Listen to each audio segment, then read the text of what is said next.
recorded. When it's 12 p.m., it turns into 000 because that's the point where the sun is in the middle. So it's completely zero.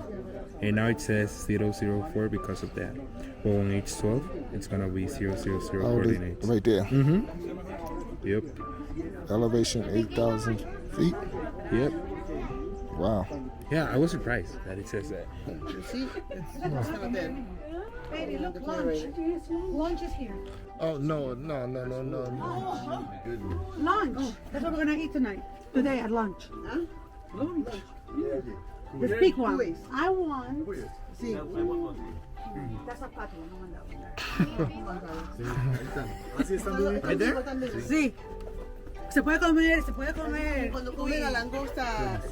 Sí, son ricos por eso. Espectacular. Además es que son criados, no es que sean ellos mismos los crían. Entonces, 2000, I think, there was a this volcano became active, or maybe it was always active, and there was a threat of it. They didn't know how bad it could be, so that Daniel's down there. You can see it's right in the way of that path if the volcano was ever to blow.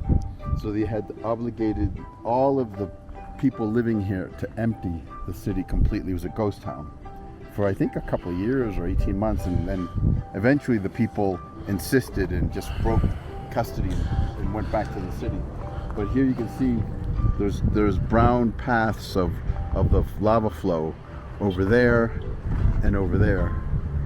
And from here it looks like dirt, but the interesting thing is if you got near it, it's rock. You know, it looks like dirt because it's, you know, but it's solid rock. It's not like gravel because it hasn't been eroded at all. So, I mean, the danger was that whole mountain could, I guess, blow up, right? Like Mount St. Helen, half of it like exploded. Yeah. Okay.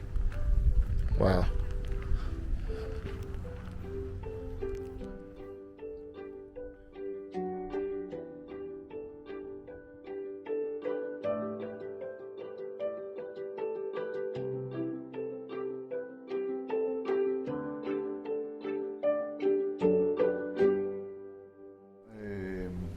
The first time I went into Spain, there was in the papers were the new the story of or whatever that the Hinojosa sisters in Madrid had given their olive oils to the city. I mean to the olive plantations to the city, so that the city could expand. Yeah. So Hinojosa comes from Spain also.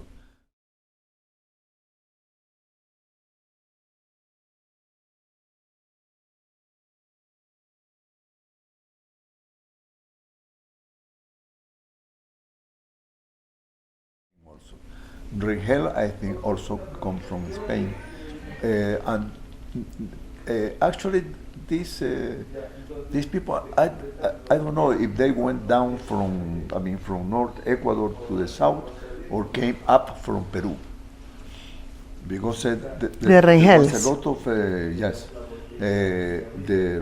Rengel, the Valdivieso, and all that, but there was a cluster of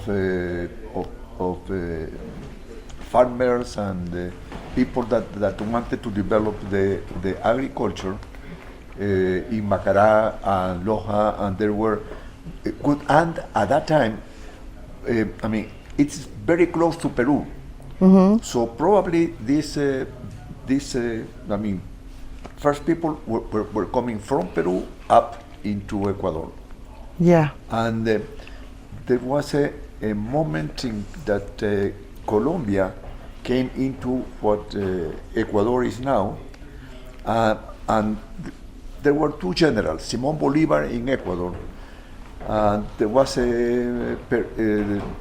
José San Martín. San Martín that was in Argentina, Chile, and Peru. So they were from the north down and from the south up. So the first people that came into Loja was coming from the south. So we think that maybe that's where the Rengels were also coming from. And so my grandmother's father, that was Manuel Rengel. Manuel Rengel. Valdivieso. Rengel Valdivieso. No. Suquilanda. So he was Manuel Rengel Suquilanda. Yeah. My grandmother's mother Yeah. was Valdivieso. Was Valdivieso. Yeah. And my mother was Rengel Valdivieso. That is the story. Yeah.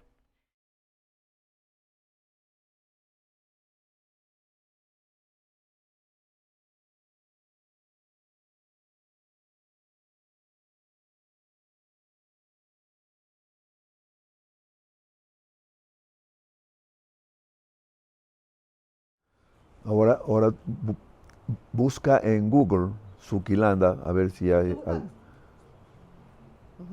Claro. A ver de dónde vinieron. Ah, ya, porque no se sabe bien de dónde vinieron ellos, los Rengel. No. No. Pero es un apellido español. Yo considero que sí, además ellos hablaban español, pues, ¿no? Claro. Claro. Pero por ejemplo, Hinojosa.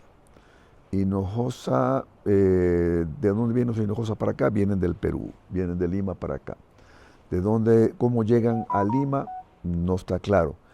Pero por ejemplo, yo tengo, digamos, en el primero o segundo viaje a España, entonces sale en el periódico que las Hinojosas están cediendo sus viñedos, el área donde ellos cultivaban uvas o ¿cómo es la otra? La que da aceite.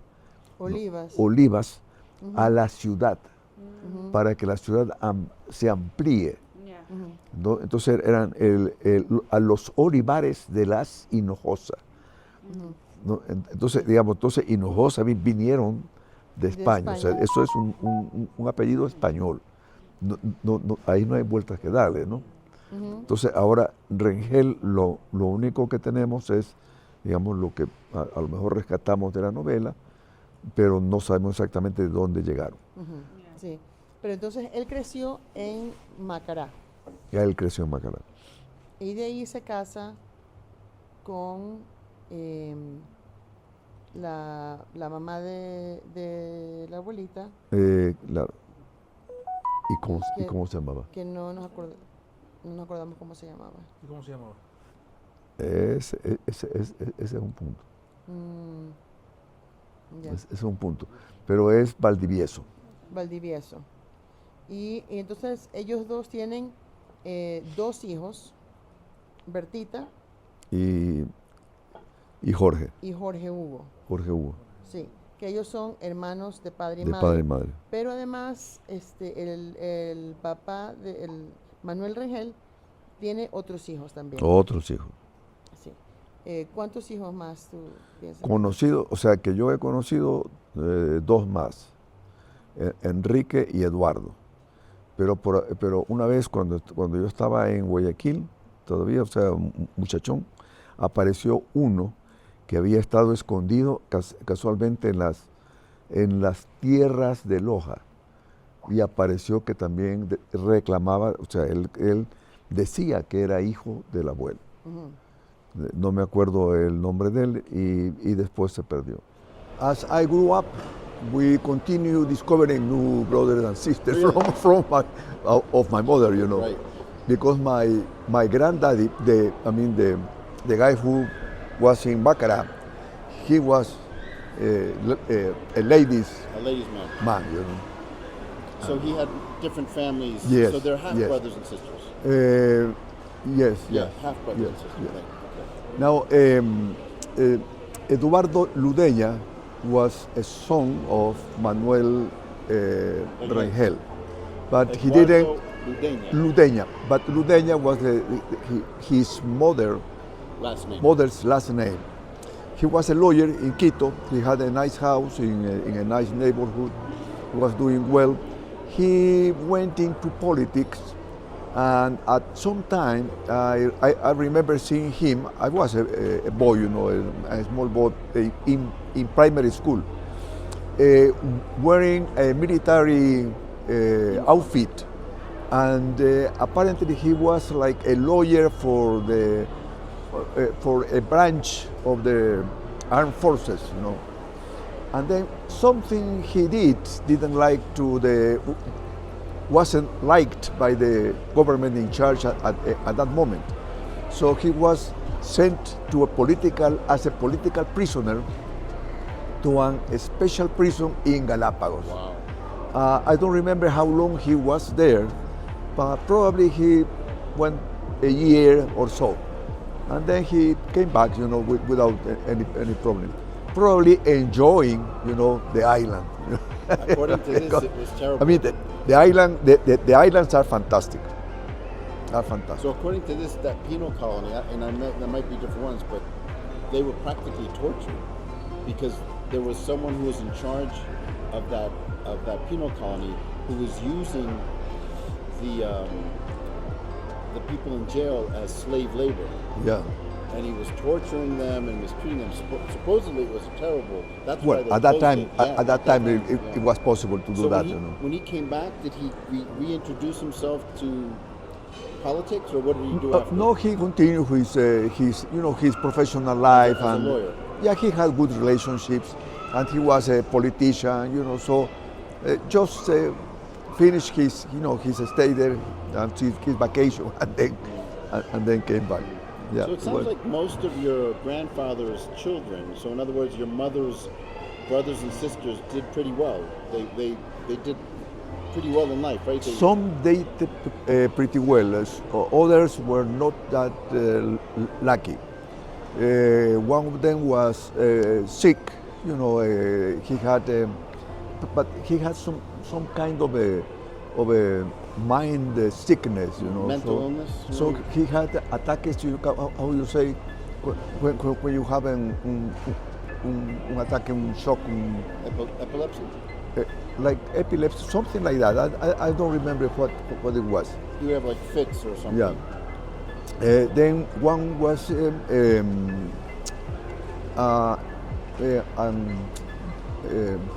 odontologist. Dentist, right? Yeah. And he was living in El Oro province in Pasaje. He was Enrique Rengel. He also was the director of the high school in that town. And her name is Rosa Valdivieso. And this is Isabel Burneo, and my father has cousins who are also last name Burneo. Isn't this incredible? I think we're really reaching out. No, not back in them days. This town that was like this. So right now they have like 1,500 citizens, inhabitants, right? People here. So in 1904. Yeah. And this town we going to tomorrow. Macará. Yeah, Macará. That's not that far away. 3 hours. Yeah. Yeah. I mean, for us, people expanding, family expanding out. Yes. They were saying that the most beautiful women come from Macará. Yeah, that's what he was telling me. Yeah. And then they come to study in Loja, and they marry men from Loja, and and there's that mix. That's the most beautiful women. Therefore, Yeah. And he was the governor of Macará. He was like the Macará alcalde. How do you say in English, alcalde? A mayor. The mayor. The mayor of Macará. But when he was growing up, was Macará No, just a small town? Yeah, he was governor of the province. He brought Macará to Cantonization. Yeah, and he, he was able to make that the Macará is named as a canton. A canton, yeah. Yeah, because in the structure of the cities, you have a canton and a parroquia. So Macará was probably at that time was a parroquia de Loja. okay, of Loja. So he achieved the declaration of Macará as a canton. And as the canton has a mayor and all the structure. And then he became the mayor. At the beginning, yes, he became the mayor of Macará, and that's why Macará. They recognize my grandfather as their son, and they made a monument to remember him. ¿Qué dice? ¿Qué dice ahí? Sí. Dice, el barrio central rinde homenaje de gratitud al doctor Manuel E. Rengel en las bodas de diamante de cantonización de Macará, su magna obra. Ah, diamante. ¿Diamante qué es eso? ¿Cuál? Diamantes son 100 años. ¿Cuántos diamantes? Diamante, no sé. Ay, mira lo que dice aquí. Sí, bodas de diamante. ¿Qué dice Jenny? Luzmila. Ahí está Luzmila, Manuel Enrique Rengel, Luzmila. La novela. Oye, sí. Oye, Dice algo que no alcanzo a ver. No sé si Rachel. muy buena vista tienes hoy. Puente creo que dice. Ahí sí no ve. Capaz de una nación. Muy buena vista tienes. Chévere. Rápido, ¿dónde está la gorra? Pero yo no sé si hay otro.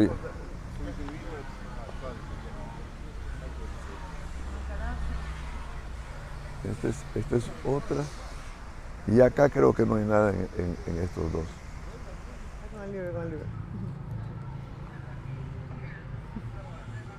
Muy bien. Ya. Toda la foto. Wow, qué estupendo. A ver, entonces vamos al municipio para ver el municipio.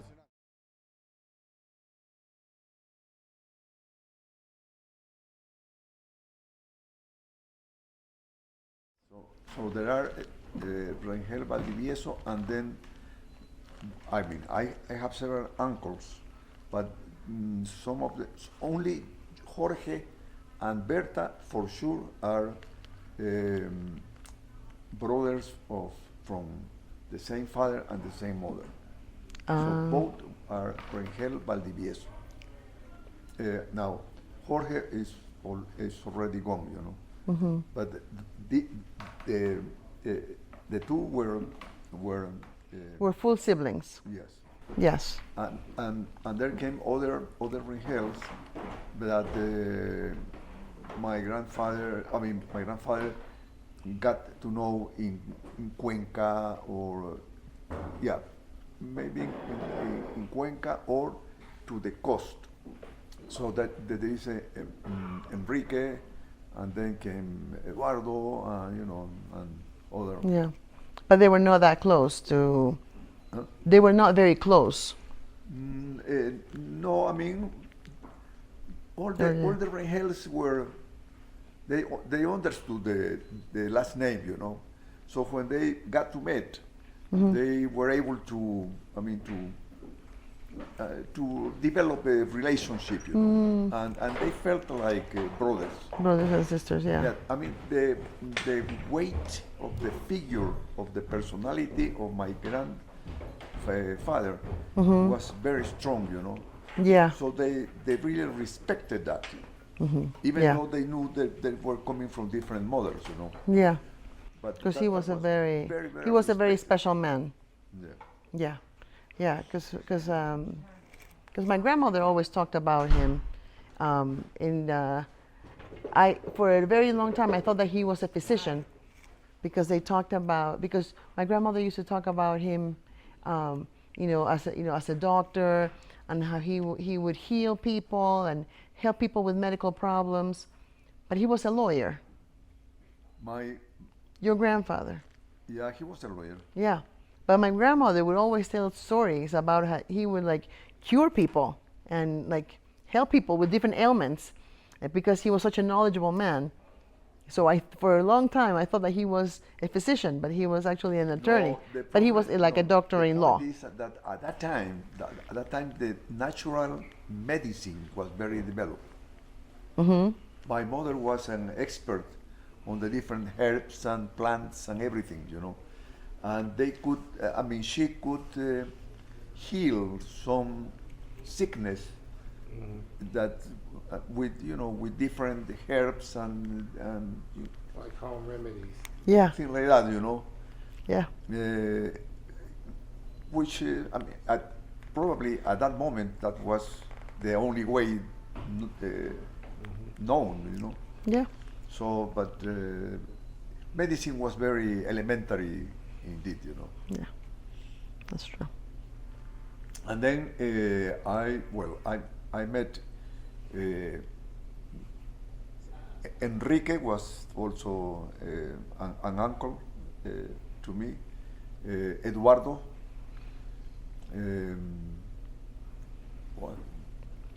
Several. And where were they? Enrique was in El Oro, in Pasaje. So the El Oro province, you know. And they used to come and he was a dentist. That's it. Yes. And then Eduardo was a lawyer.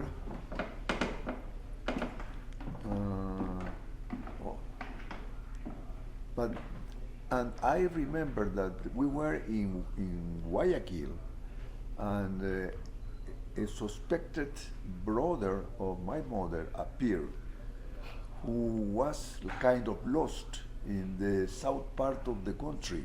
He was not too old, so probably was a baby at the time. From an old age. Yeah, yeah. Relationship, and, yeah. He was a bit out of the law. Okay. Yeah, but I remember that, you know. You know, I mean that things were completely different at Yeah. that time, you know. That was something. Yeah. I mean the medicine was very natural, was based on different plants and things like that. I remember the story when I think he was young and he was like he make like he was working in a newspaper, something like that. Probably, but maybe you are thinking of his son, Jorge.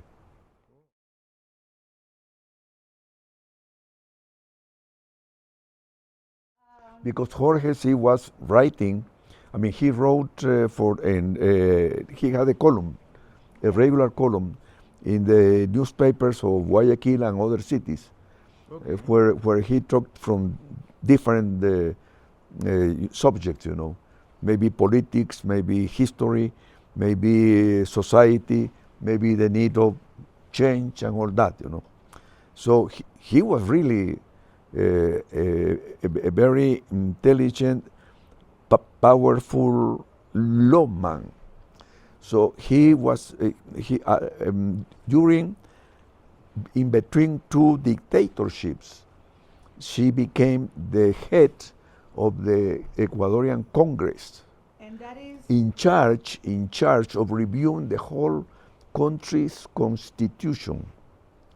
And he was in that position when I met him. I knew his existence, what he was, you know. I had seen his picture because he was frequently on the newspapers.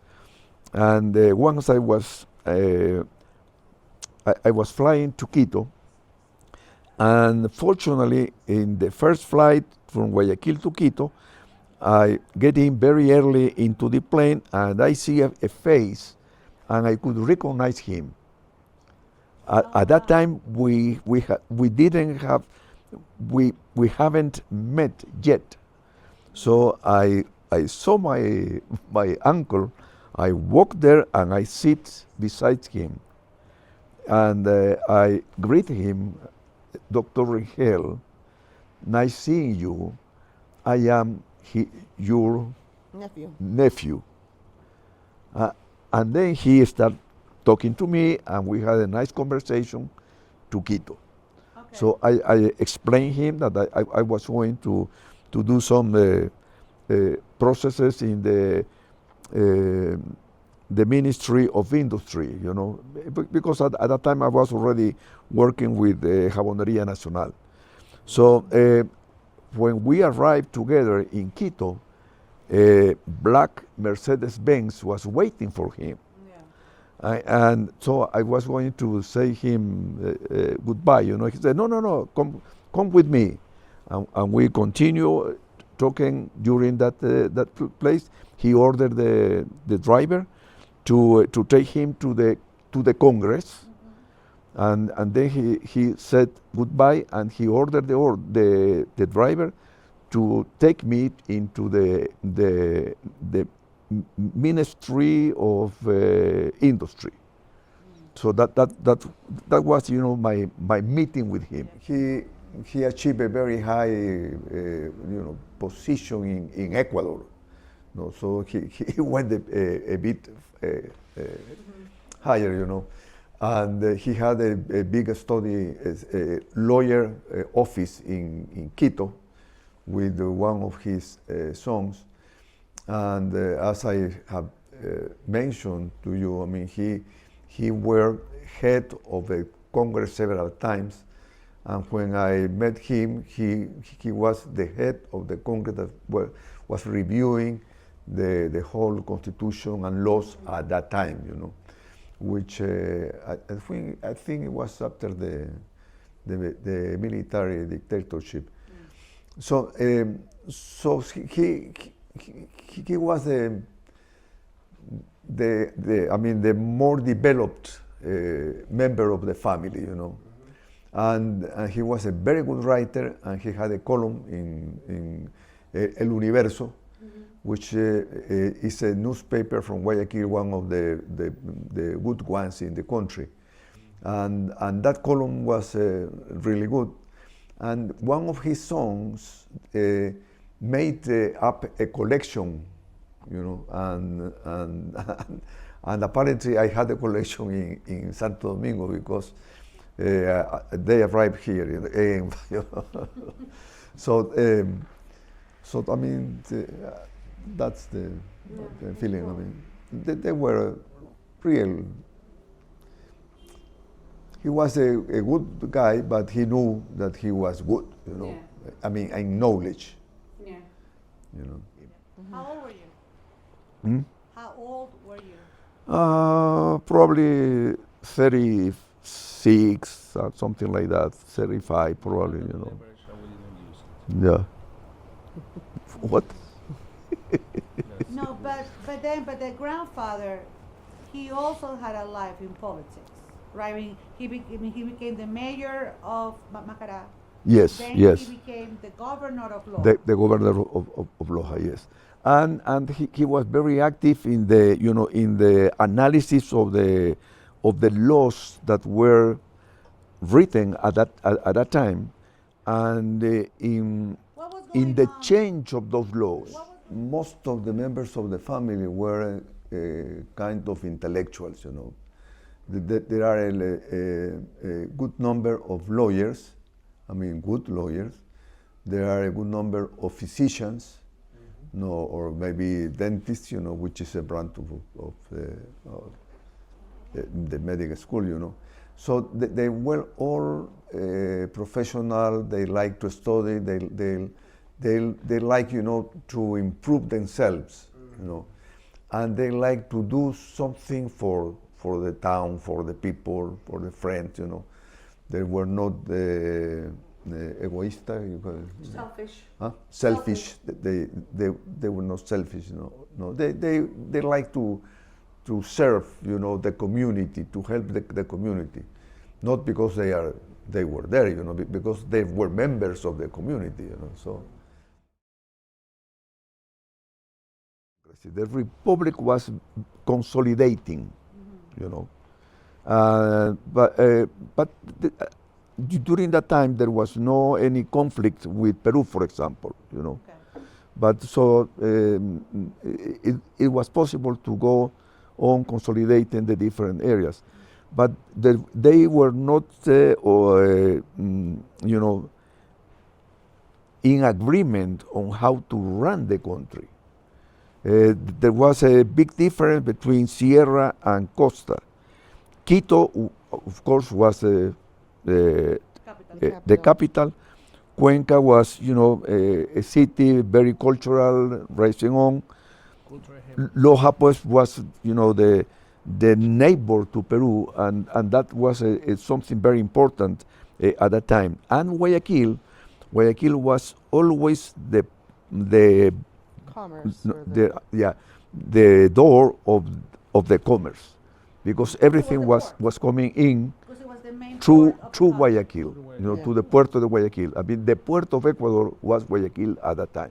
Yeah, Peru was always. I mean, you have to remember the meeting between Bolivar and San Martin, and why they get together in Guayaquil, and why Bolivar moves, you know, from Bogota, from Caracas, etc., into Guayaquil, to avoid Martin to get Guayaquil, which was what the Peruvians wanted. Peru began occupying the missionary villages in the Mayas region, following the treaty with Brazil, claiming the Amazonian basin up to the Cauqueta River in the north and towards the Andes mountain range, which would deprive Ecuador and Colombia of all their claims to the Amazon basin. Peru and Ecuador would fight a brief war over the territory in 1860, but due to the ongoing civil war in Ecuador, the nation wasn't able to really establish the boundary lines in a peace treaty, so the matter was laid to rest for some time. In 1880, the matter was sent to the Spanish king to act as an arbitrator over the disputed land. The resulting Herrera-Garcia Treaty in 1890 was expected to resolve the conflict permanently. However, the parliament in Peru would only ratify the treaty after introducing modifications. Ecuador then withdrew from the process in protest at the Peruvian modifications. Ecuador attempted to make peaceful adjustments to claims with its eastern neighbors.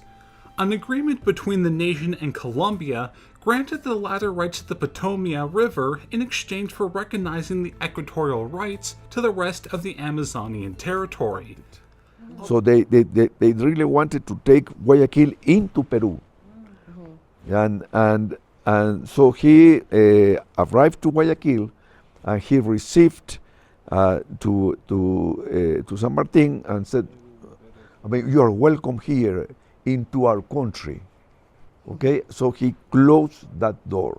Yeah, because he wanted it to be part of the Gran Colombia. He also wanted to pull it to the other side. Well, Yes, where? yeah. So Guayaquil was part of the Gran Colombia at that time. So later on, Guayaquil becomes independent from the Gran Colombia. So that there was always, I mean, that fight, you know. Now Peru always wanted some of the land that Ecuador had. And for example, well, but that not related with our grandfather, you know, but they wanted to have a complete access to the Amazonas and to have a border with Colombia.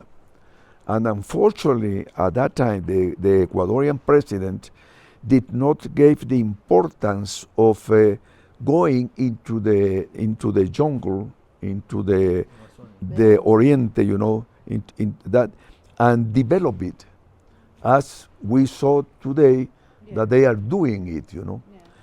And there was a president, a good president, Galo Plaza Lasso, who made good things for the country, but he pronounced a sentence very bad. He said, the Oriente is a mito. It's a myth. It's a myth. Myth a word, okay. So, and that gave the Peruvians, you know, the willingness to declare us a war, and they invaded Ecuador. They came close to Loja, close to Wodkah, and invaded especially the Oriente. That was in 1941, 42. My father was fighting there, you know, and finally they came to an agreement, and then we lost probably 50% of the jungle. And then the Peruvians became neighbors with Colombia, which they were not. And that's what they wanted. That they wanted. So actually the Amazonas River went into the hands of the Peruvians. Yeah. Before that, the Ecuadorians had access. And the Amazonas River was the frontier, the limit between Ecuador and Peru. But because of that war, we lost all that. So which was a pity. I remember a story of my grandfather about the war.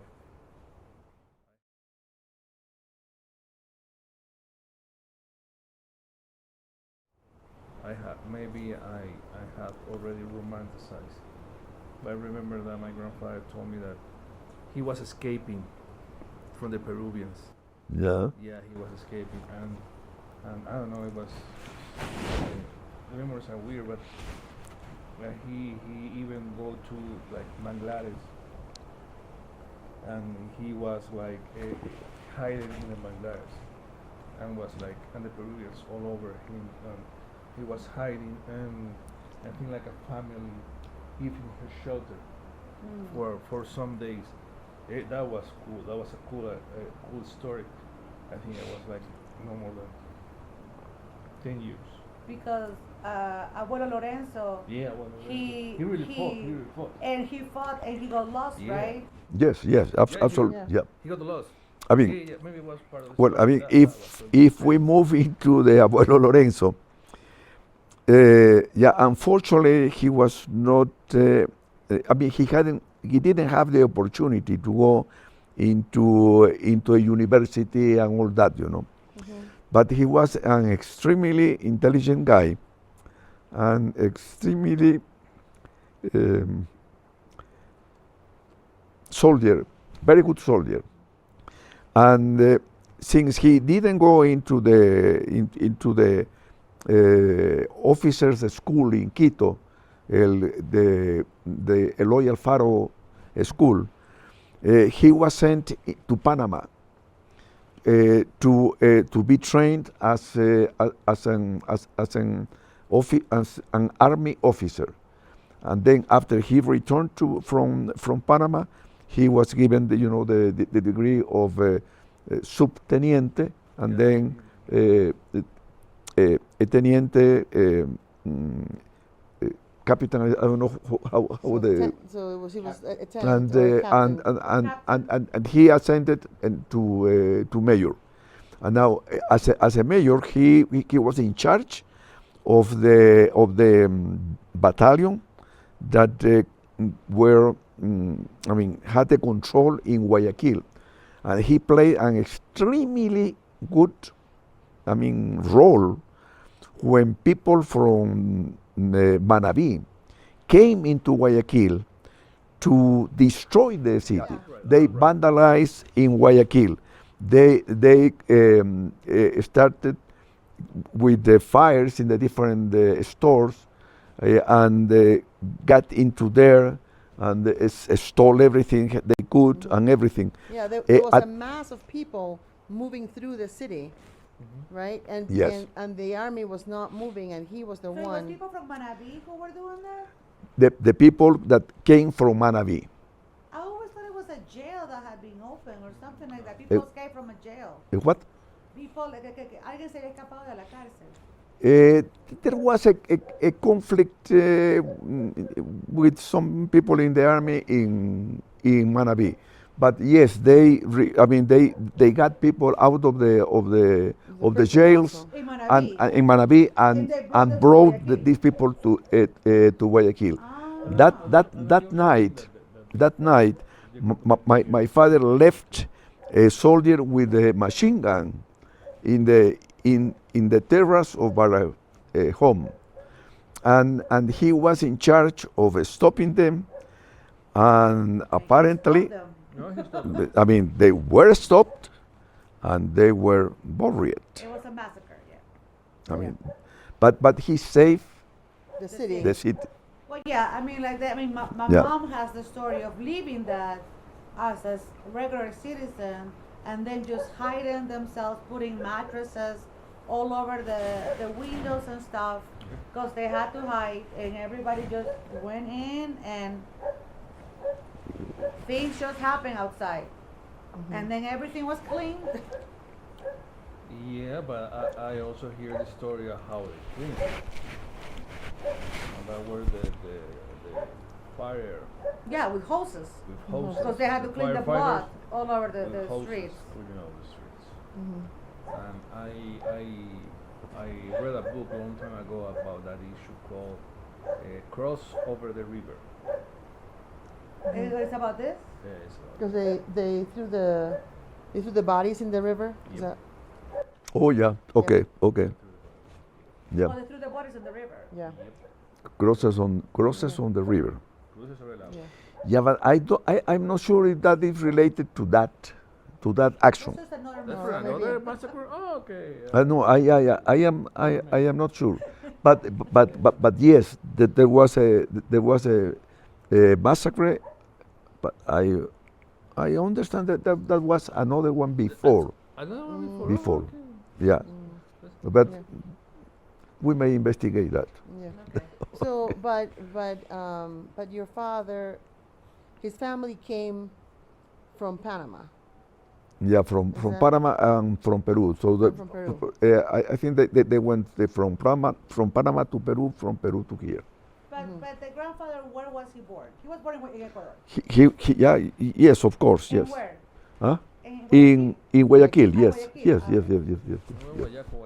Yes, yes. So he was from Guayaquil, and then he was in the army, and then he went to the To- officers School training in Panama. in Panama, In Panama. and he met your mom after that. Yeah, he made my man at the time. No, after that. before Before that. So he probably was a sergeant or something like that. At the time, he met my mother in Loja. In Loja. So he was stationed When in Loja. my mother was a nurse at the Loja hospital. Was she like a volunteer or was she working there? I think that she had to make a living. Yeah. So probably she was living I have a question, yes.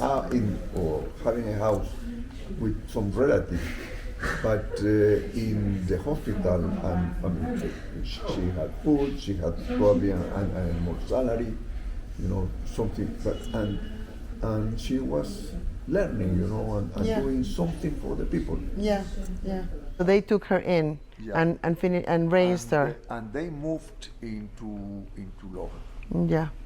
Cuevaceli, you didn't know them, but But he one was of a the composer. Cuevacelis was a musician, Mm-hmm. a very good musician. And digamos, when I was young, probably a boy in primary school, he used to go to Guayaquil and to spend some days there. But he was visiting my mother and Guayaquil because of the music. So he was how you say compositor? A composer. A composer. And my mother wanted me to be a musician, And so my mother used to play guitar. So we always had a guitar, And once I tried to play. No, she tried to teach me how to play the guitar and how to sing. Yeah. sing a song, you know. Yeah. But after, you know, a few hours, he desisted. He said, no. Cuevaseli said, no, that's not. He will never learn that. Period. Well, I learned how to play guitar a little bit, to the point that we had in the barrio, in the The neighborhood, yeah. in the neighborhood, there were some friends that used to sing, and I was playing the guitar and they sang, you know. Mm-hmm. Emilio Shipa and all these guys, you know. Yeah. So, but yeah. So Cuevaseli was wrong. Hmm? Cuevaseli was wrong. What? Estaba equivocado. He was wrong. Cuevaseli, because you did learn to play the guitar. No, but you know, but very elementary. Very elementary. No, he was not wrong. And so when my grandmother was born, she was born in Macará, right? She was born in Macará. Yeah. And when did she move to Loja? When did they move to Loja? She moves to Loja when her mother dies. Mm-hmm. Yeah, her mother died very young, and she went. She went in. She was, how you say, embraced for another family, Mm-hmm. the Cuevaseli family. Yeah. And you were telling me earlier, so your grandfather, Manuel Enrique, right? Manuel Enrique Rengel. His wife dies in Macará. Yes. When my grandmother is around, how old is she? Probably 22, 23, something like that. Okay. Something like that. Okay. Yeah. But at that time, a single woman without family or a husband. That's why he could gets not into have the a other livelihood. family. So I mean, the other family that what they were relatives. I exactly don't know. I mean, how they were relatives, you know. But they took my mother into their you know, their family, and as at that they moved into Loja. And in Loja, she needed to work, she needed to do something, and she went into the hospital as a nurse. So she learned that the profession, because at that time was not like now. You know, there is a school for nurses. You know, It was an apprenticeship. that was You an learn- apprenticeship. you Yeah, learn on the job. you get into the group and started learning, and then they were receiving additional responsibility within the hospital. So at that moment, I don't know exactly how they met. They get in love, and they married. Now probably that marriage was not well seen by the Rengel family, and she sometimes felt a little bit, you know, isolated from his family, you know. Fortunately or unfortunately, whatever, my grandfather had other songs. Eduardo Ludeña, Enrique Rengel, he was a dental doctor. Eduardo Ludeña was a very good lawyer in Quito, and some other one who died earlier, and he had a record slightly difficult to describe. So she had better relationships with her half brothers than with his with her father. And Eduardo Ludeña. Eduardo Ludeña, he was at that time he was a very good lawyer also. At the time, I remember he was living in Quito, and he was very close to my mother also. So Eduardo Ludeña was my grandmother's brother? Yeah, he was son of my grandfather, Why, but why last name Ludeña? yeah, because he adopted the Oh, he was the Mex- last oh, the, oh, the he was, his mother's The mother's last name. last name.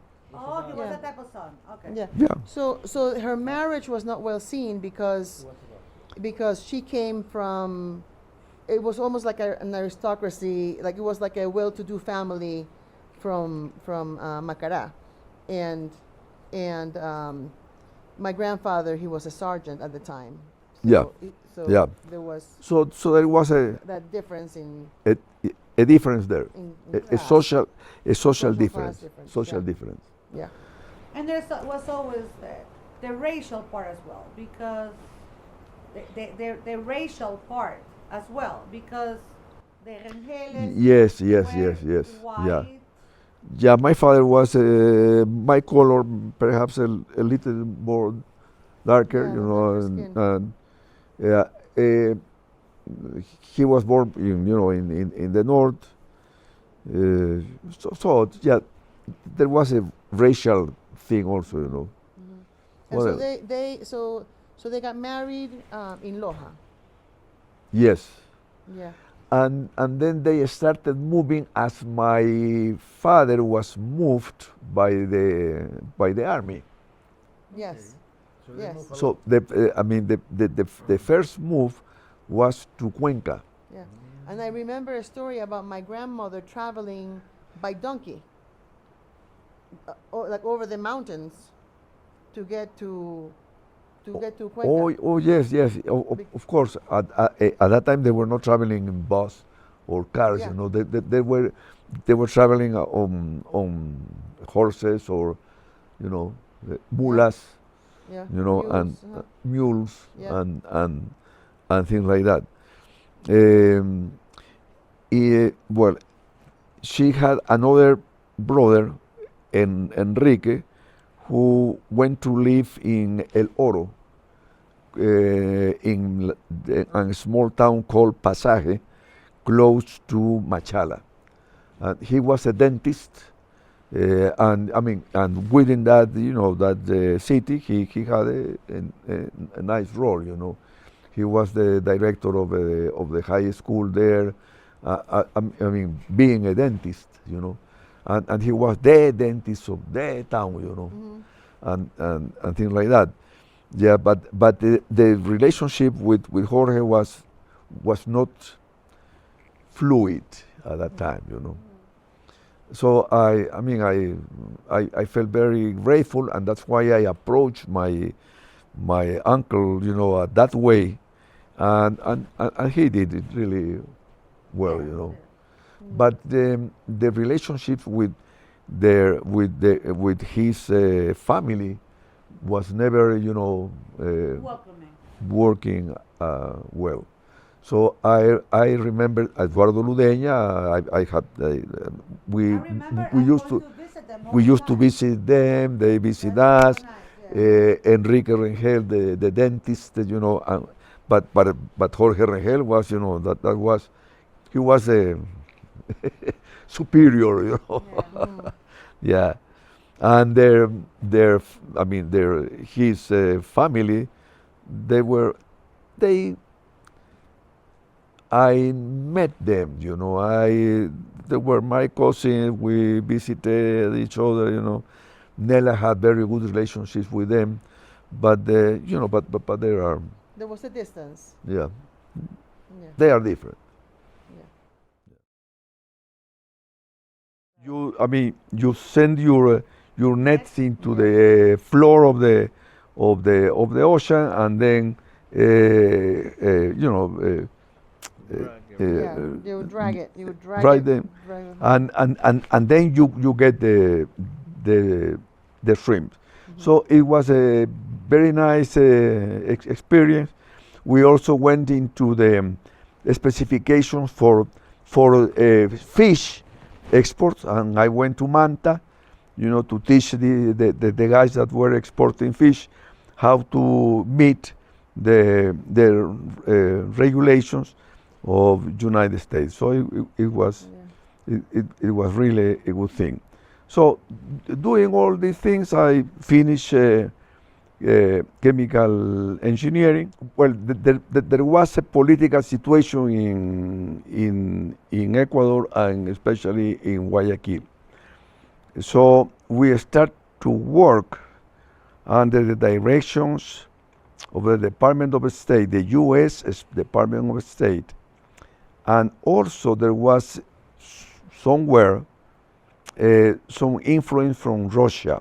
The Russians, for some reason, were taking people from South America and to Russia in order to prepare them, you know, and come back to sell the communism into these the countries. Huh? The Cold War was going on. It was part of the Cold War.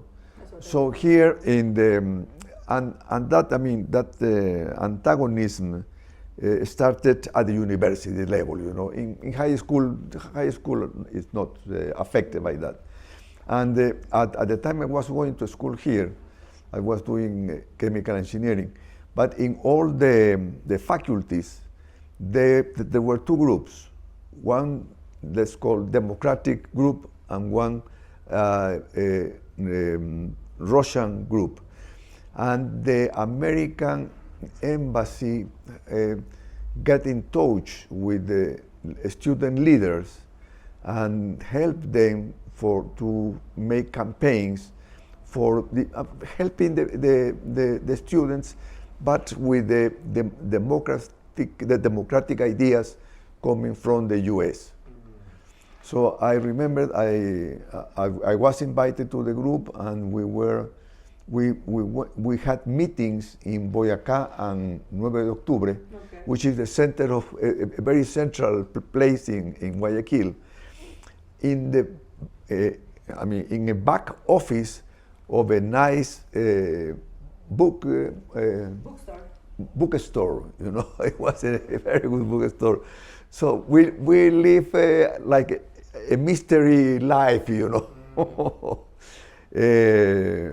At that time, because my father was the military authority in the city, I was able to walk with the gun, you know. I was armed, and you know, but the Russians also had guns, you know, and there were people that sometimes got wounded, you know, and they had accidents and all that. So it was a very rough time, very rough. From our faculty, the Russians took two guys, which were friends, you know, very good students. One of them he is brilliant, you know, and they took it to Russia. And the Americans had already taken the engineers that were professors in the school to Houston for training them and improving the study programs, you know. Okay, so during that time it came the finishing of the school. We did our thesis. I mean, my work was the design and the construction of a refrigerated room that will guarantee the export of frozen fish or shrimp products from Ecuador to anywhere in the U.S. or the world. So so as a chemical engineer, you know, I designed everything, and you know, I had to study refrigeration and all that. Now, industrial engineering complements chemical engineering because industrial engineering gives you more tools in order to manage all the systems of a factory.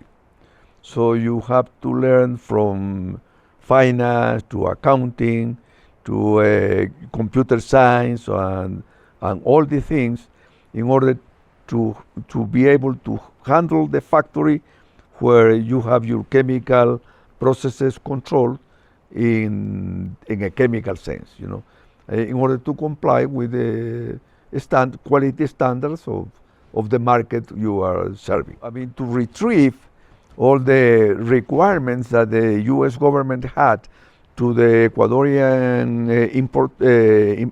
export, the quality control requirements. I studied those, and I started with a small laboratory. It was nothing too complex, and I started to check before, and to see if the exports from Ecuador were going to meet the rules in the U.S. So, and we were able to also teach the factories how to improve their laboratories and how to make sure that their products will go into the American market. So one of those companies got interested in my knowledge and proposed me a job. So I accepted that, and I ended up installing the first quality assurance office in that factory. I remember that I established a small laboratory. The laboratory was not too complex, but what was complex was to interpret, all the regulations the U.S. regulations to receive the Ecuadorian exports and to qualify them. So I was able to do it right. And I remember that once I advised the plant manager, I told him, that container do not comply with American regulations. And he said, doesn't matter, we are sending them. And they came back. So from there on, I was the ruler there, So it was a nice experience. I was making. How old were you? You were young. Huh? You were young during this. Well, I don't know. How old? What year? What year do you think that you were in? What year? 17, 18, 19. You were 19 years 19, 20, 21 probably. Yeah. No more than that. Yeah. So at that time I was still studying chemical engineering. Yeah. And a funny thing. Winston Rumbea, probably you know or you have heard of him. His father had a factory. They purchased cattle leather, and they work it in that leather, for making shoes and everything, And it was a process that left you. I mean, the guy working there with strange smells, as well as myself. I was working with shrimps. Shrimps, smell like hell. And both Winston Rubea and Jorgito went to the last side, the last seat, in the classroom. In the classroom, because we were smelling bad. At that time also, I was I already was riding in a very old car. I don't remember how I got that car, but I had a car. But unfortunately, the officers of the Comisión de Tránsito discovered that I was working in the Camaronera, and they get used to stop me and to menace me with a citation unless I gave them shrimps.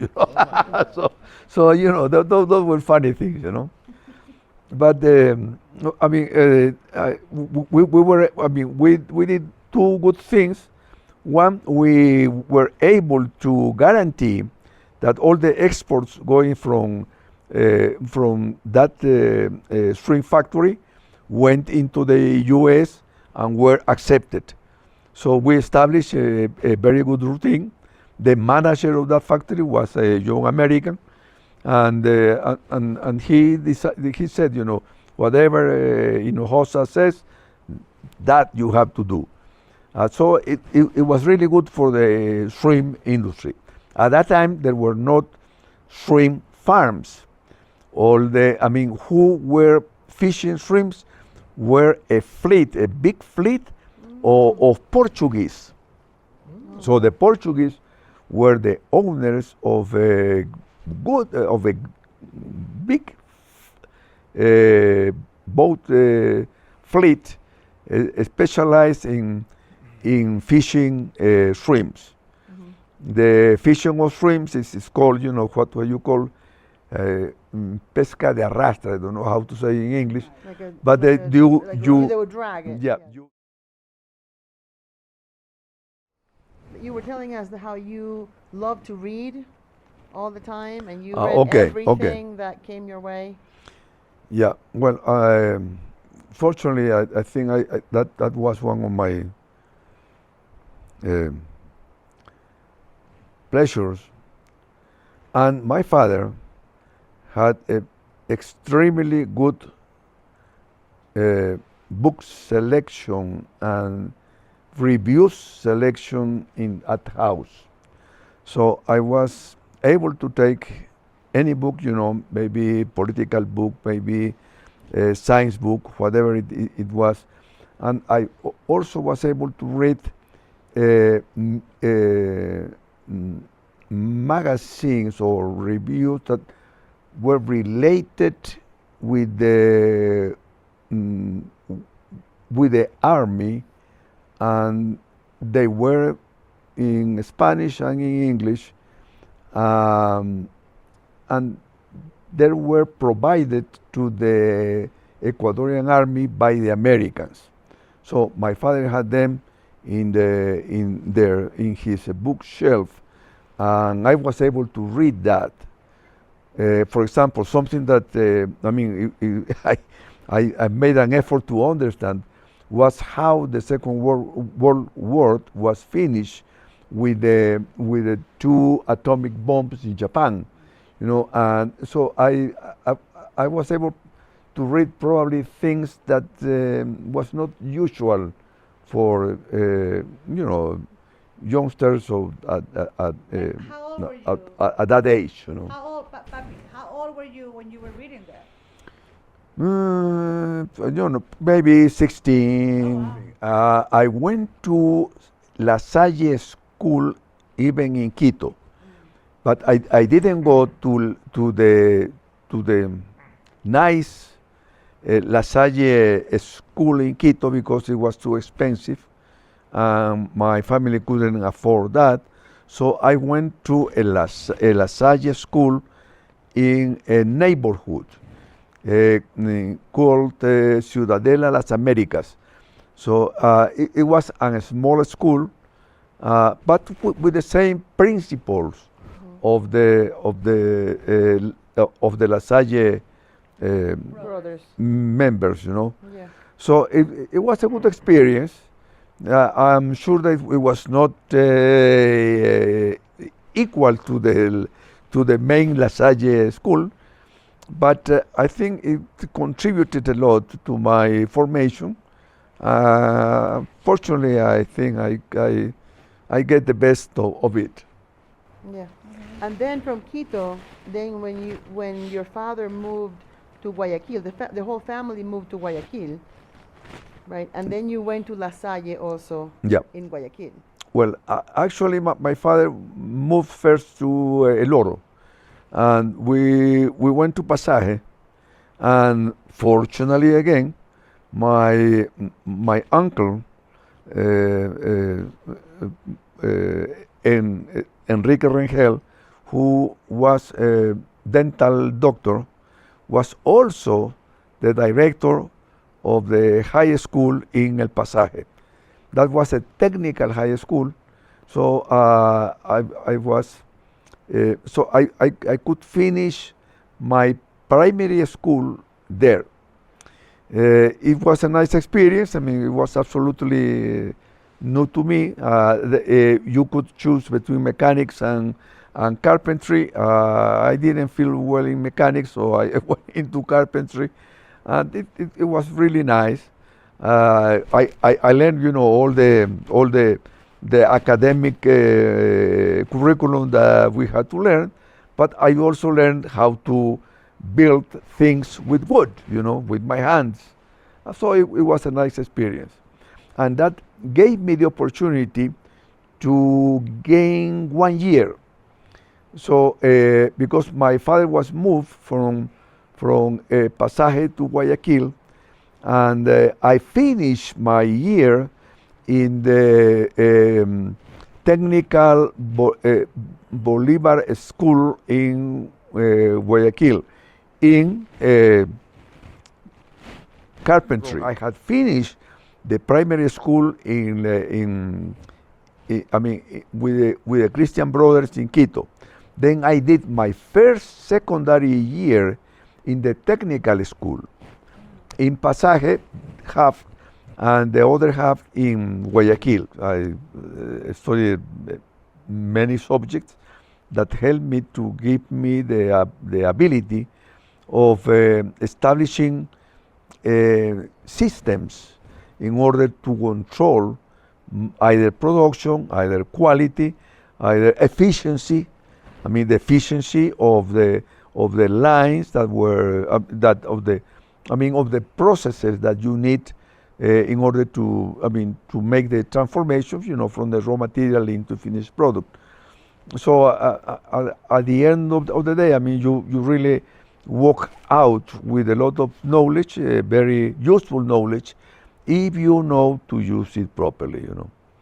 And that mistake in the mathematical area, what cost me was an extended 3 months, or you know, I don't remember, it was 3 months or 6 months, where I took other subjects, you know, to finish that. When I arrived to Berkeley, we found some mathematical machines, you know, the mechanical ones. You don't know, you haven't seen it. The one with the cars. No, I mean, wait. Those were big. To the computer. Huh? No. I mean, the computer is another thing. Yeah. You know, but the calculator was a machine like that, you know, with different handles, you know, that you had to run, you know, forward, backward, and two, you know, how do you call teclado? Keyboard, you know, that you were, you know, introducing the quantities, and then you started going this way, that way, this way, this one, until the answer came over here. so that was something. Later on, and the computer existed, of course existed, but we had to write the program first, then go into after checking that everything, all the loops and everything were right, going into the you know, the computer department, get into a machine and write it. I write the program, and the machine produced that was a special call, some cards, the punched cards. So you had to pile the punch cards and introduce that and give it into the computer center. They put into the computer read those, you know, holes in the punch card, interpreted the program, ran the program, and develop you the result. So we have to wait until the result were developed in order to find if there was a mistake or if it was everything right. How long did you have to wait? Huh? How long did you have to wait? Maybe 2 hours, 3 hours, you know. That was terrible. You know, but I mean, that was the top. And I also remember, I was in Berkeley when the first Japanese electrical calculator arrived. Wow. That was Revolutionary. fantastic. That was, my goodness, and everyone wanted that. But until I left Berkeley, they were still using the punch cards, and actually I brought to Ecuador a package of punch cards because I love them, So and during that time I had the opportunity to work with Berkeley Library Research Group. What was the work of that group? The work of that group was to create a system that will store and retrieve all the information in the Berkeley Library. Wow. So, I mean, how to do that? And I had several friends that had worked there, and they told me, "Oh, don't worry, you don't have to work anything, just go there, and you say that you are working, but people doesn't say anything." Okay, so I went there, but I cannot lie, So I got very interested, and actually I did a very nice work because I produced a program, a computer program that regulated. I mean, in order to understand how the information should be put into the computer, and in which order, so that the computer will take it. So I had to analyze how the storage of the information storage of the computers work, how their arms went, and I unfortunately was able to put into equations on all that, and it was a breakthrough. Actually, it was very good. It was very good. So after that, they were able to focus, and they were able to introduce all the information of the libraries and all that into a computer, and the program gave a priority, and they gave information to the hands of the computer storage, because they have an arm and hands, and to where to go, how to store the information, how to retrieve the information, and all that. So it was really nice.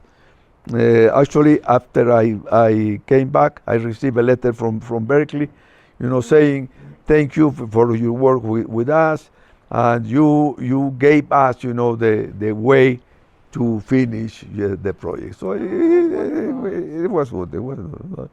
I cannot complain. Yeah.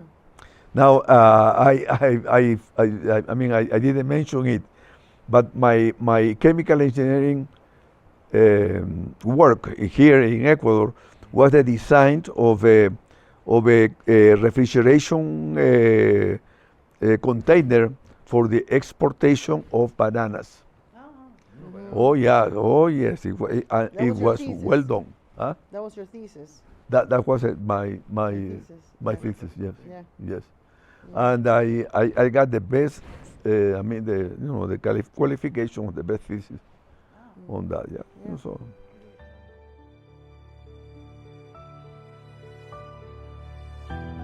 Yeah, so you were saying before, you were talking about how, like, this love of learning and how important education has been, right, for you, and where did that come from?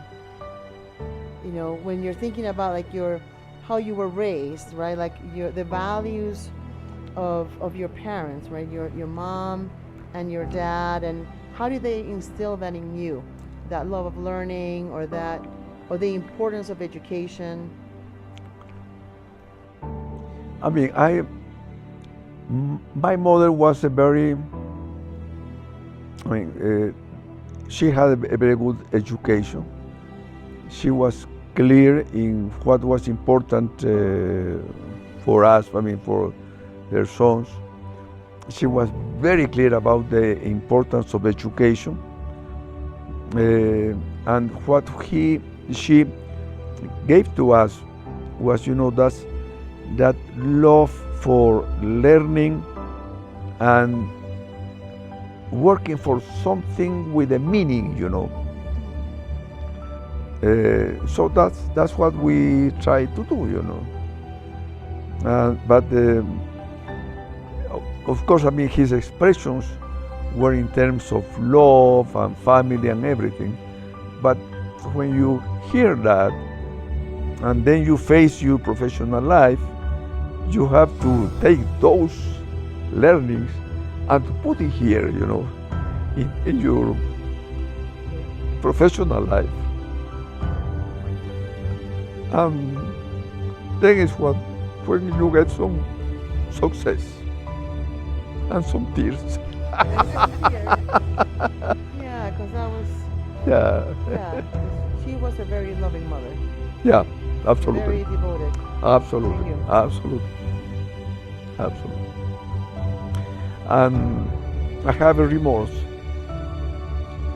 because when I went into Dominican Republic, she asked me to take her there. She was very sick. Actually, we had a nurse living at home here in Guayaquil. So for some reason I couldn't, make that decision and arrange.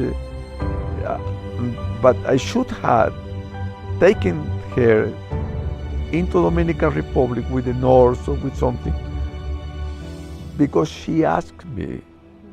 And that's something I will never forget myself. It is hard to think about that, but I think that she was also very sick, right? Yeah. And it would have been hard to at that time she was very, very sick. Yeah. Traveling would have been hard. Yeah. I Yeah. think it would have been very hard for her to travel. Oh yeah. Yeah. Yeah. Yeah.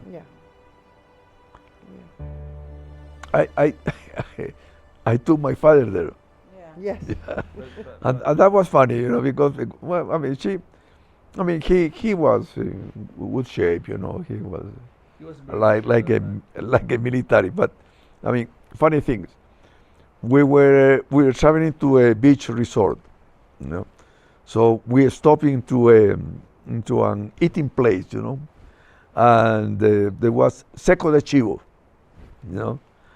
goat stew, like a goat stew. Goat, what is Stew. And he wanted to take it, so we asked the seco de chivo, and of course the seco de chivo in Dominican Republic is different to the one here, So he my father was already with some problems, with mental problems. So he sees this, no, this is not the seco chivo. And then he tastes, no es malo. No. Because seco chivo here has a different, making, different making, especially the species that you use for that. So that one was one funny happening, and the other one we were relaxing in a beach, and he was going to the sea and happy, and then he sees a Peruvian flag. Oh, I think he fight. He fought against Peru. He fought, in the war. He went the Peruvians in the war in 1941, and then he sees the Peruvian flag, and gets crazy, in the beach, Hi, the Peruvians are here! The Peruvians are here! Check this. You know, but he, I at that time I was living in a beautiful, how do you say, department? Apartment. Yeah. No, in front of the nice park. You know, beautiful park, fantastic. And so we used to go there to walk. He didn't walk. He was, running there. You know. See. He was in very good physical shape. So he enjoyed. He enjoyed. You know, and then he started, with making friends with some girls. Yeah, what was the problem? Yeah, But, in well. the end, he had a lot of memory problems, and he used to get Yes, confused. yeah. But he was a very bright man, Oh yes, yeah, right? yeah, absolutely. Abuelito had some cool stories. You used to have a farm. He used to have a farm, What? a farm, abuelito. Yeah, when he retired, he first went into the banana business. He did well for a while. Actually, something I won't never forget was a trip in a motor. ¿Cómo se dice? Motorboat? Canoa. Canoe, like a motorboat. In a motor powered canoe from Guayaquil into far away from Quevedo. Wow. That was like 3 days, on the river, So you go up the Guayas River and then connect with the, it's not the Babahoyos, but then probably it was the Daule River, and then up until a plantation that he made contact, and he had organized. So it was a very, very nice experience. In that experience, at night, because it took us 3 days to reach there, we used to reach along the river places where you saw, some house, a bit large, and we asked them to receive us for the night. So we were sleeping on the floor, all that, and then next time, early in the morning, back to the motorboat, and continue there. Wow. But so he was exporting some, banana for some times. I don't know exactly how he was doing financially. Then he also worked for a ingenio, how do you say, sugar factory, for a sugar Plantation, like a sugar plantation. for a sugar plantation, and we also used to I used to go there to collect money and to bring it here for the family and all that. And we also had a chicken farm. We used to call that we used to call how do you say when you send to force works, to en castigo, o sea, cuando te castigan en una. Spanish. Yeah, when you're Huh? yeah, like Forced forced labor, like when you're like Like forced labor. yeah. Yeah, because we used to go there to clean the farm, to wash the eggs. All the kids. Huh? What, the kids? No, Hugo and myself. No, so just the boys. Yeah, just the boys. Yeah, but we were working there, Sometimes I used to sleep there and all that, How old were you when you were Yeah, doing that? and we were delivering all that into what right now is the commissariato, mi commissariato, that had a store, the first store in 9 de Octubre, and I don't know the other road. Yeah. But there was a store that went from 9 de Octubre to the next street, Yeah. And so we delivered there the So eggs and how all old that. were you when you were helping your father? Finishing high school. Yeah. So Finishing he high also school. taught you about hard work. Oh yeah. Huh? He taught you about hard work, Yeah. right? You know. Just thinking about some of those values that you were talking about, that you were saying, you know, that your mom had this vision about like what was important for her children to learn and to be, right? And also thinking about what your father also taught you. Yeah, because, he okay. was very Yeah, oh yes, industrious, yes, absolutely. Taught you about hard work. Yeah, yeah. Yeah. No, I mean both. I mean, help us, you know, to be able to realize how to improve our lives, you know. I have a story of my grandfather, because my father he used to tell me stories. I think he had the chicken farm. The chicken farm. Yes, and he told me that he hears something far away in the chicken farm, and he was within the house. Of course, there was no. ¿Dónde están? No. And he took his gun. Mm-hmm. And he Oh, saw yeah. something. And he saw something. And he from the house he shoot. And it was like a fox or a dog, you know, all far away in the chicken farm. Oh, what, he killed it? Yeah, he killed it. Oh, wow. No, wait. He was an excellent shooter, fantastic, Yeah. very good. Once at home and in Tungurahua, 9 de octubre, ¿cómo es? In Urdaneta y Tungurahua, a big cat got inside the house. I don't know what the cat was looking for, but he went into the dining room and get into the, how do you call, the aparador, where you keep your like platos. not like an armoire, Well, but yeah. And and we didn't know. I mean, the kids, we didn't know so we didn't know how to get rid of the cat. The cat. So we asked the help of my father.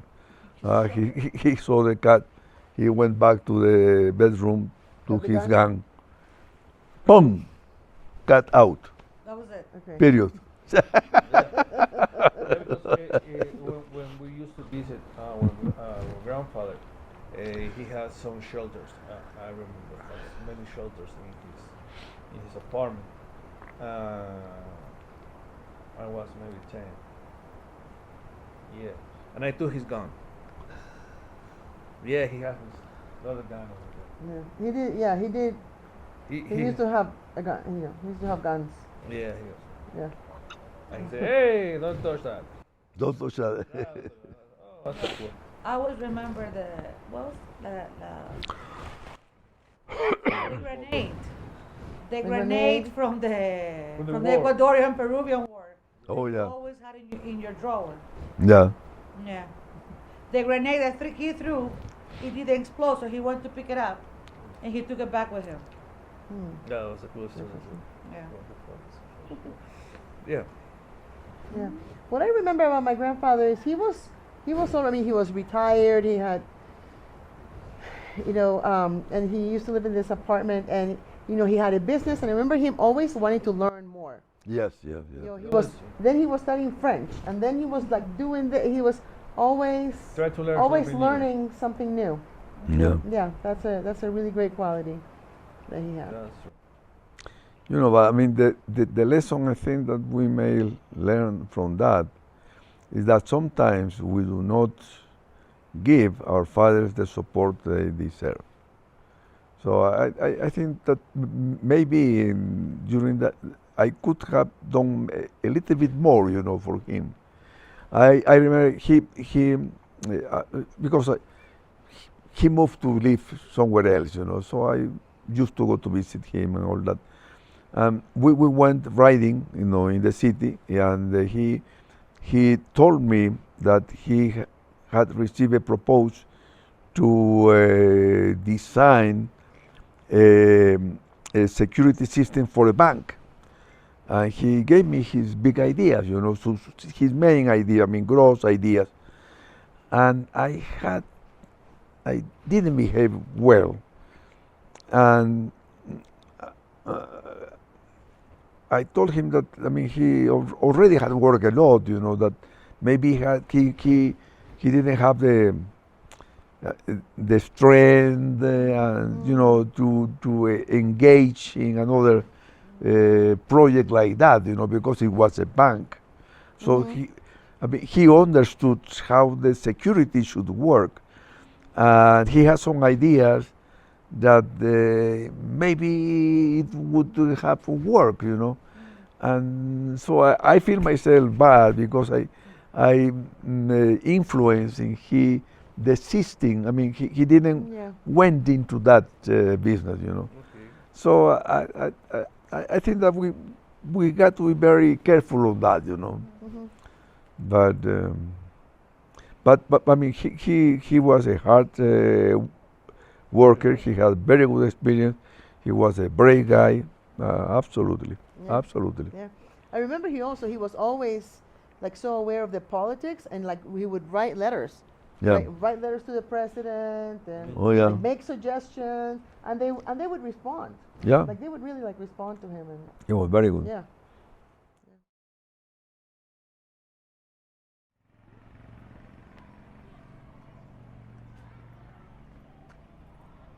Muy emocionado, es nieto del doctor Manuel Enrique Rengel. Así es. Y sus hijos y su familia, ¿no? Qué lindo, qué lindo. Sí, mi madre fue Berta Rengel Valdivieso, ¿no? Mi tío, pues, Jorge Rengel, ustedes sí deben conocerlo bien. Entonces, pero pues hemos vivido por otros lados, ¿no? Ya. Mi padre, de apellido Hinojosa, fue militar y por lo tanto se movía a través del país pues, con mucha frecuencia, ¿no es cierto? Entonces nosotros hemos estado en Cuenca, en la sierra, en Quito, por todos lados.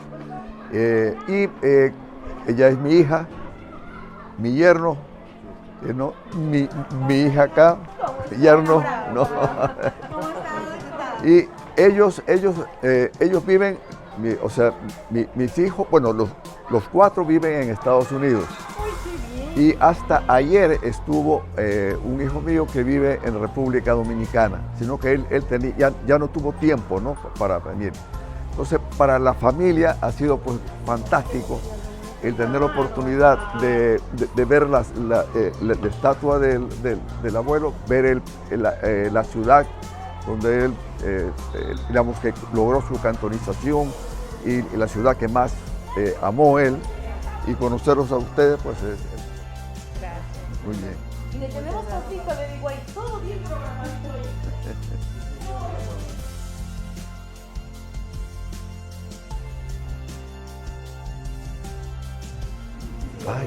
Cafecito. Señor Hinojosa, usted es Hinojosa Rengel. Hinojosa Rengel, sí. Su mami es... Y a Jorge Hugo le conocí muy bien, era muy amigo mío. Jorge Hugo Rengel Valdivieso, era pariente por ambas puntas, por Rengel y por Valdivieso. Claro. Mi madre es Valdivieso y yo. Ya. Y mi papá es Suquilanda Valdivieso, Claro. eran parientes. Claro. Yo soy hijo pues de Berta Rengel Valdivieso. Y de los hermanos de mi madre que he conocido, pues está Jorge Hugo. Casualmente lo conocí cuando él estaba de presidente del Congreso. Durante un cambio de gobierno que hubo, entonces se hizo una readecuación de la Constitución. Enrique Rengel, que vivía pues en Pasaje en el Oro. Sí. De Luis Rengel, que se fue médico, que salió para Venezuela, ya falleció también. Sí. Mi tío Darío Suquilanda, médico, se fue con el doctor Rengel a Venezuela en el mismo tiempo. Sí. Ya. Se instaló en Puerto Ordaz y el doctor Rengel se instaló en Caracas. Algo así. Ya. Sí. Mi tío Darío fue el primer médico que tuvo Macará. Médico cirujano, mi tío Darío Suquilanda Valdivieso. Y de Eduardo Ludeña. Eduardo, abogado. El abogado, sí. Él era también Rengel, pues se ponía Ludeña. Claro, sí. Ludeña Rengel. Claro, sí, pero él se ponía Ludeña, sí. Mi papá y conmigo también se llevaba súper bien. Ya, ya. Era un buen abogado, muy prestigioso. Sí, muy buen abogado, muy buen abogado. Sí, sí. Y Eduardo, una gran persona. Sí. Mi esposa era salmeña, si no me equivoco. Vivía en Quito, en la Floresta. En la Floresta vivía, sí. Ah, muy bien, sabe más que yo. Venga, ¿tú eres también doctor en qué? Soy ingeniero químico y tengo una maestría Ingeniero químico. Universidad de Guayaquil. De la Universidad de Guayaquil y una maestría de la Universidad de California de Berkeley. Tengo una prima hermana yo en California. Ah, ya. En San Diego. En San Diego, claro. Se llama Berta Suquilanda y es casada con Jimmy Panther, un abogado famoso que es ella. A ver, vamos a la foto. Okay. Acá, por favor. Ah, perfecto. Bueno, vamos a ir al Ecuador. A ver. Aquí muy vamos, bien. vamos. 2, 3. Ahora vengan todos para... Vengan todos para la foto. Todos. Vengan a acomodar la foto. A ver, a ver. Pero no son nada.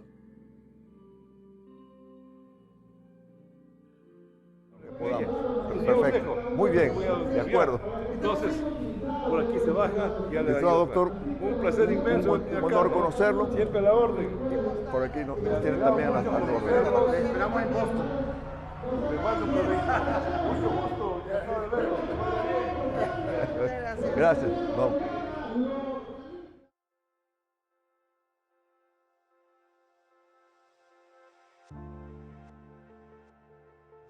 Tell us about today. Like, were you excited when you saw the monument? Like, what were you expecting? Like, what were your impressions when you saw the monument?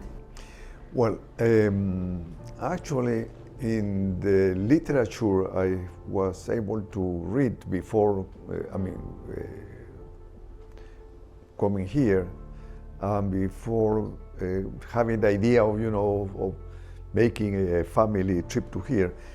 The monument was a four-body monument, according to the information you find in the internet, Okay. So I was a little bit disappointed, that it was just how do you call A bust. a bust. Yeah, but it's him, it's his bust. Also, the bust, they have not received enough maintenance, so it's not looking too nice, So really, for example, if I could contribute, having the bust improve or correct, the little flaws that it may have, I would be very happy, that's it. But still there is an emotion, to see, in real. And it was nice because they had it, in one of the main plazas, but it was right in front of the government building and everything, like the location where they have it. Yeah, absolutely, yeah. Well, again, all the literature I find about my grandfather tells that he was very well regarded by the population, that he did a good job, for the cantonization of the city, and so they are very grateful with him, and I haven't seen any bad comment regarding his personality or whatever. From the cultural standpoint, all the remarks that I have found are positive, either for his novel, Luz Mila, and for his life, Now, he was a ladies' man, so that's, but apparently, but that was him, so. The moment you said you were the grandson, everybody got excited about it. Yes. Yeah. And you got like a nice welcoming, Yeah, I actually the welcome was more than I was expecting. Yeah. De Berta Rengel Valdivieso, a su vez hija de de Enrique Rengel. De Manuel Enrique De- Rengel. De Manuel, de Quien Manuel, hizo la Manuel capitalización Enrique de Rengel, Macará. sí, Sí, así así es. es. Honor, gerencia. Claro, así es. Ustedes son Y, nietos. y Jorge Rengel, pues es mi tío, ¿no? O sea, el político que estuvo de presidente del Congreso, etcétera, etcétera, sí, así es. Genial. Entonces, nuestra familia ha vivido, actualmente todos los señores que están aquí viven fuera del país, ¿no? ¿Ya? Entonces, ha sido una oportunidad que hemos buscado para conocer la tierra del abuelo. Al contrario. ¿no? Qué así gusto es más que eso. grande. ¿Qué les parece si nos acompañan en los puestos de adelante ustedes cuatro? ¿Sí? Ellos tres pueden ser. Deme un segundito para yo ubicarlos. Un segundito, ya regreso. Okay, yeah. It was really good. I felt very well. Really emotional well. Yeah. Very nice. Yeah. And get a chance to talk to Very the nice. mayor, and mayor, you know, and then them finding out the mayor is your cousin. Yeah. Yeah. So It was from good. what side of a cousin is he? He's from your mother's side, correct? I Esto- don't esto know primo. because the Valdivieso family is a big family. Okay. So we don't know from which branch he comes is. from, you know. Okay. All are Valdivieso, but they, you know, the family in 2 or 3 generations there are no relationship between them, you know. Yeah. But they are still keeping the same last name. So probably he is Valdivieso, but I don't know if he is a part of the family trunk, you know, or family tree, you know. But he knew the relatives. But Huh? he considered himself. He As- considered as- himself a second, like nephew of Manuel. Oh, okay. Yeah. He said that. He said that, yeah. Okay, maybe I missed that. And he knew Okay. the Ludeñas. Yes, he knew the Ludeñas and all the Rengel brothers, you know, Enrique and Luis and all that. Yeah. I didn't mention Victor, but you know. Yeah. Okay. He was nice. He emphasized in himself, you know, because he named all the master degrees that have received during his life, which is very nice, you know. And but besides that, he's doing well. Also, I understand that my feeling is that his business and all that is already in his family's hands, you know. Yeah. So he is free to do something for the for the city and for the people of the city, you know. And that's what he is doing. Yeah. And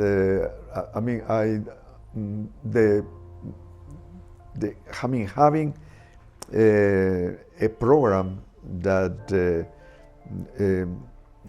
involves both the people from Peru and Ecuador regarding either health or, you know, the life of aged people, I think is very nice. I think it's very nice. Because Going to the school. or the school, when at the end of the tour, when we saw the main entrance, it was all right. Yeah. But inside the school needs some additional care. Yeah. Actually, yes. The kids that were running there, I think that they were very happy. They were, they behaved very well. The director, the lady, was very enthusiastic about that. It is true that they need some additional help, you know, economic help. Of course, they will do, and I would say they will use it properly, you know. The idea of using the big land behind the building of the school, you know, for teaching the kids which are the plants, you know, the fruits and all that, and how the agriculture, you know, little small ideas. I think this is very good also, you know, because most of the people here will be related to land, either because they are the farm owners, or either because they work in the farms, But anyway, I mean, farming is one of the main activities of in town, So it's And I they think seem very good. proud of being the Yes. Manuel Rengel. Yes, and I haven't noticed any bad comment or disappointment or absolutely not at all. I mean, it seems like like one of the main schools, because the mayor said he went to that school too. Oh yeah. He went to the same elementary school, so that was he felt like that was his uncle's school, Mm-hmm. He went there. So that was Okay. nice. Okay. Había una señal en la carretera que decía "The Heart with Heart Manuel Enrique Rengel." You remember there was a sign in the road? The heart of Había una señal en la carretera yeah. que decía algo así con corazón, algo así decía. No, well, I don't recall the wording of that, but I think that shows that the people is grateful, and they still recognize. I mean, actually, when we told, I mean, the different people that we were related to Manuel Rengel, they changed. I mean, there is no bad feelings about that. No, so I think it's. We should be proud of it, and it looks like he did a good job. He was loved, he was liked, and he really touched, where the people required. So I think it was fine. Well, it's an honor to interview you and talk to you about your family history, and go to these various places that was welcome to me as well as you guys, and I feel honored to film you and about your life and getting to know the background history of the family tree and what to do with politics, education. I see that education was a important part of the family, because I could see how it went from generation to generation to generation. To me, that's very important, and I feel honored to be a part of this journey. Okay. Well, thank you for the interview.